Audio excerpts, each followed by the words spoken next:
part of the situation the economy's in, the cost of living crisis, high inflation, that they're angry about the situation, anxious about their terms and conditions of employment, and that's why you can understand why these movements for strike action take place.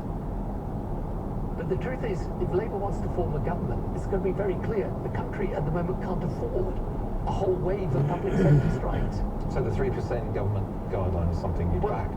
Labour's going to have to decide what its position is on that, but it's got to decide it in a way that makes the public feel, whatever their sympathy are for people who are on strike, makes the public think Labour can be trusted with government. But just to be clear, and to finish, you believe below inflation pay settlements are necessary in this moment? In the end, each pay settlement is a matter of negotiation. In the public sector? In the public sector.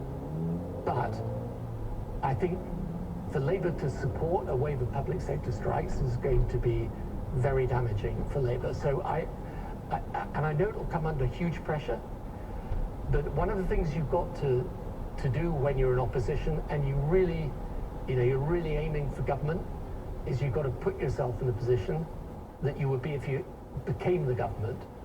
Tony Blair on Newsnight talking to Mark Urban there, and talking, to be clear, about what Labour does now. This is not about what it might do if it formed a government. He was talking about Labour's position in opposition. I think for Labour to support a wave of public sector strikes is going to be very damaging for Labour. I know it'll come under huge pressure, but one of the things you've got to do when you're in opposition, and you're really aiming for government, he said, is you've got to put yourself in the position that you would be in if you became the government. The country's got to know that you're prepared to take the tough decisions that will allow the country to get back on the path where you can invest again in public services. Is he right? What do you think? Should Labour back the strikers or not? 0345 6060 973.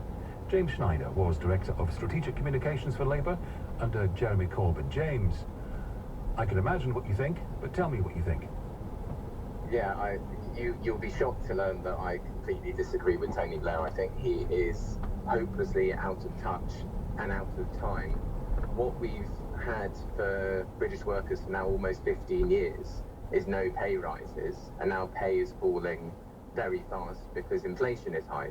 Now, just like in 2008, the financial crisis, it wasn't workers, whether in the private sector or public sector, it wasn't nurses who caused the current crisis, but they are the ones that are going to be made to pay for it.